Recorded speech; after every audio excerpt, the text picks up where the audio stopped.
Have you borrowed a rear-facing only infant seat from a trusted friend or family member and it doesn't quite fit your newborn? Or have you gotten a rear-facing only infant seat out of storage from an older child and it just doesn't quite fit your newborn? I'm here to show you how to make changes and reset that seat so that it's just like it came out of the box, fresh from the manufacturer. Hi, I'm Heather from Carseat site, and I'm a child passenger safety technician and instructor. This is Romeo, and he's going to help us today by being our little rear-facing only model. He is about the size of a larger newborn, so he's going to be perfect for us today. And you'll notice that in this car seat, it's set up as if a child outgrew it. So it's got its harness slots in the harness in the highest harness slots, and they're right about at Romeo's top of his head, above his ears. And the buckle position is all the way out at his ankles. So it really doesn't fit him very well at all. And so I actually see this quite often when I'm dealing with parents and caregivers. They've come to me and they say, I don't remember, my infant fitting in this seat when we came home from the hospital with my firstborn. So, what's going on? How can we fix this? So let's go ahead and get started. I'm going to take Romeo out of the seat just by loosening the harness, and I'm loosening the harness by pressing this button underneath the cover and just pressing that button and pulling on the harness. Going to take him out and set him aside for now. See you, Romeo. Okay, so what we need to do is we need to reset the harness back down to the bottom slots, which are appropriate for a newborn. So I'm going to do that, and I'm also going to change the crotch strap position. Some rear-facing only seats don't have multiple crotch strap positions, they only have one. So if yours has multiple strap positions, you can do that. So what we're going to do is flip the seat over and pull this down. This strap is the harness adjuster strap. So that's the strap that I was pulling on in the front. It all connects to the harness straps. And so these are the straps that go over your baby's shoulders right here. And if you'll notice, they are attached to a splitter plate. So I'm going to take this one strap off on this side. And another thing I'd like to point out is that on this seat, there are two sets of loops. There's a bottom set of loops and a top set of loops. So the bottom set of loops gives us more length for larger kids, and the top set of loops shortens that strap so that it gets tighter on smaller babies like newborns. So what we're going to do is not only move it down to the bottom slots, but we're also going to use this top set of loops to make it shorter so that it gets a more snug fit on our smaller babies. And the manual, the owner's manual, which I have right here, as well as a label on this seat, which is right here, tells us when we need to use these different loops. So it's super important that you have your owner's manual. So if you don't have your owner's manual, make sure that you contact your manufacturer either by going to their website or by contacting them either via social media or by calling them with the phone number that's actually on a label on the car seat and giving them the model number and date of manufacture, which is on a white label with black lettering. Someplace on the car seat, you'll find that label. Give them that information and they will send you an owner's manual for your car seat. So super important to have that. Okay, so I'm going to take this strap, I'm going to pull it through the front, and then I'm just going to reset it or put it back through the bottom harness slot. We want to use a slot that's going to be at or below the baby's shoulder. We want the harness to come either right at or below. We want that harness to cup over the shoulder like that. And so from the front, it's going to look like this. Now, straps can get strappy.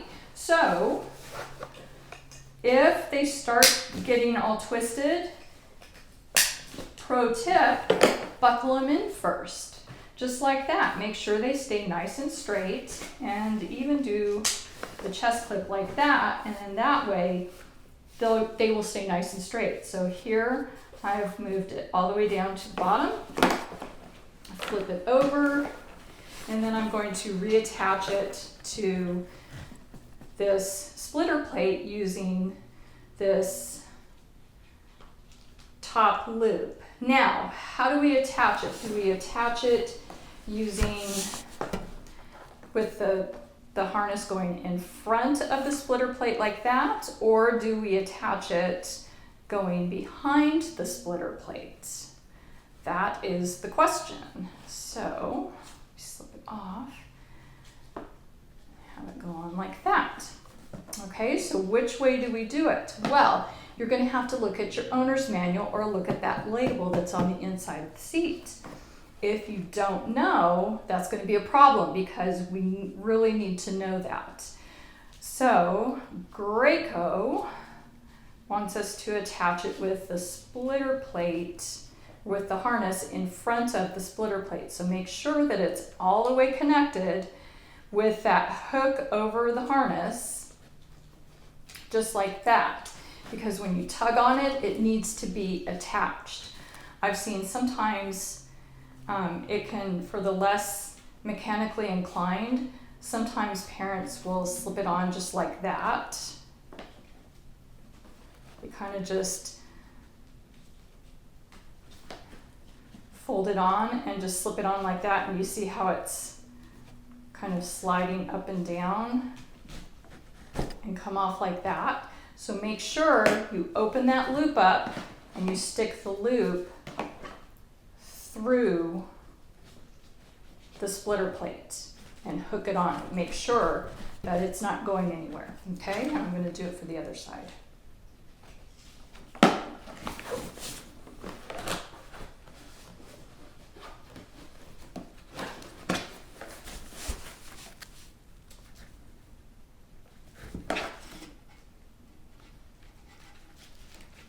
All right, make sure it's on. There we go. That's it. Now for the buckle. We also need to reset that back so that it's not in the outer slot and put through the inner slot. So the easy way to do that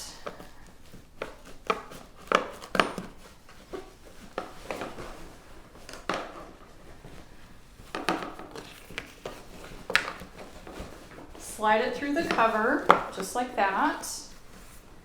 And on the bottom, press it so that it's flat against the webbing. And sometimes this happens so easily, and other times I fight with it.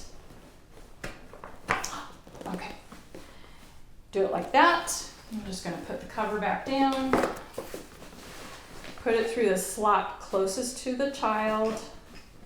Make sure it goes through both the fabric and the plastic slots. Slide it back through. And then pull it so that it's flat against the bottom of the shell. Okay, and that's what it will look like. All right, so that's how we get it reset so that the harness is in the bottom slot on both sides. This harness is not twisted. It's not twisted on the back. It's nice and flat on the back. Nothing is twisted. And everything looks good. Now what I'm going to do is I'm going to stick Romeo in, and we'll see how it looks now. Okay? These pieces right here are the inserts.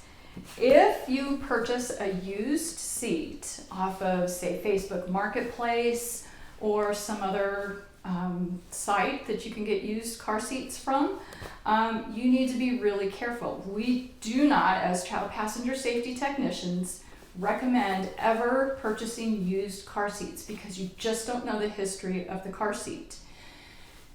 That includes whether it's been in a crash before. So ask yourself this question: do I trust the person with my child's life? Because They may lie to you and say it's never been in a crash, and yet maybe they had a crash in it. They just want to get rid of the seat, right?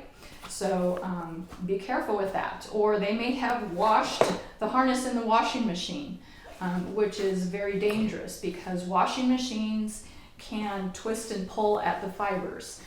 So we don't want harnesses that have been washed in the washing machine just because of those the pulling on the fibers. They may have washed the harness with chemicals that are not allowed by the manufacturer, such as bleach or hydrogen peroxide or vinegar. So we need to make sure that we know the history of the car seat when we borrow these car seats and use them. So you also don't know what's missing from the car seats. I've been doing car seats for a long time, and car seats are my everyday thing. So I'm pretty up on which inserts go with which car seats. However, you are not. You don't keep track of car seats every day, and you don't know which inserts go with which car seats. So that's a big problem. I did a car seat the other day, and the mom had no idea that there were several things missing from the car seat that she bought off of Facebook Marketplace. So that was a big issue. So make sure that you have all of your inserts.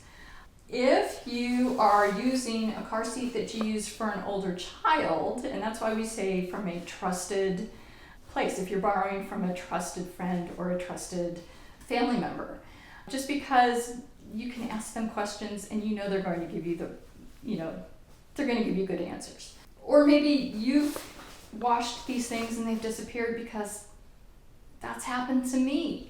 I've washed things and things have disappeared. My husband's washed things and they've walked off.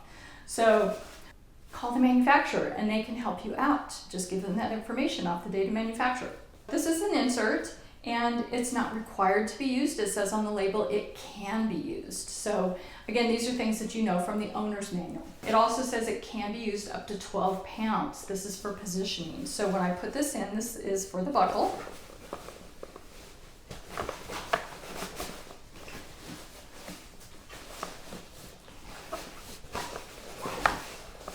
So it goes in like this. This bumps the baby up, it boosts the baby up so that their shoulders fit up to the bottom harness slots. Now I'm not going to use it for Romeo because he's big enough that he doesn't need this bottom positioner. He also doesn't need this head positioner. It is optional. Again, I read the owner's manual, and it is an optional, just comfort positioner.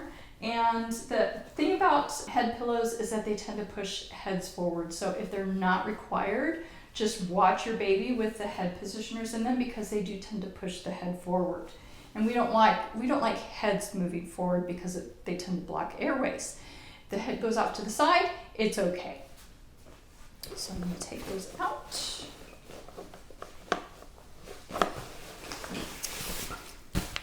And Romeo. Okay.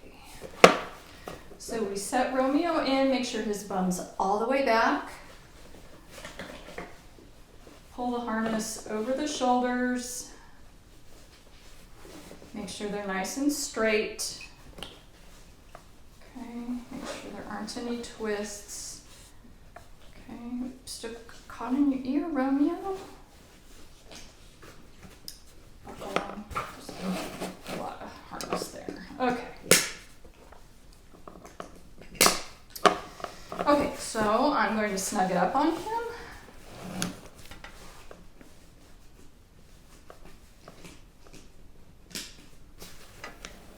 Okay, so I snugged it down, and you can see it's nice and tight at his shoulders.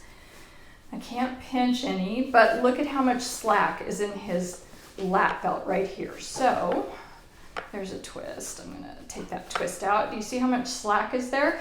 When we pull this harness adjuster strap, the harness adjuster strap pulls the snug out at his shoulders. Again, it goes all the way back to here. This pulls tight at the shoulders. Okay, so I'm going to pull up. Do you see how much that got out right there at his hips? So I pull that up. Pull the chest clip down. Pull that up. Get that slack up to his shoulders. Get that snug. I'm going to do that again. Okay. Now I'm going to check for slack. And because he's a doll and doesn't have any hard padding at his shoulders, it's hard for me to really get a good check.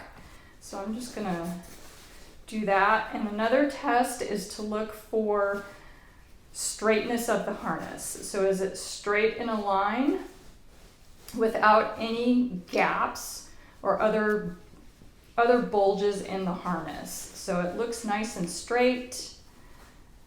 This side, there's no slack right here. I can't take a pinch. I can take a little pinch on that side, but it's nice and tight, okay? So that is the way the harness should look on a newborn baby, okay? So it's at or below his shoulders, it's just below, and the crotch strap is nice and snug, and it's in a nice straight line. It looks perfect on him. So that's how you reset an infant seat from an older child to a newborn, and it looks perfect. Thank you for watching. I hope you enjoyed the video and learned something new today.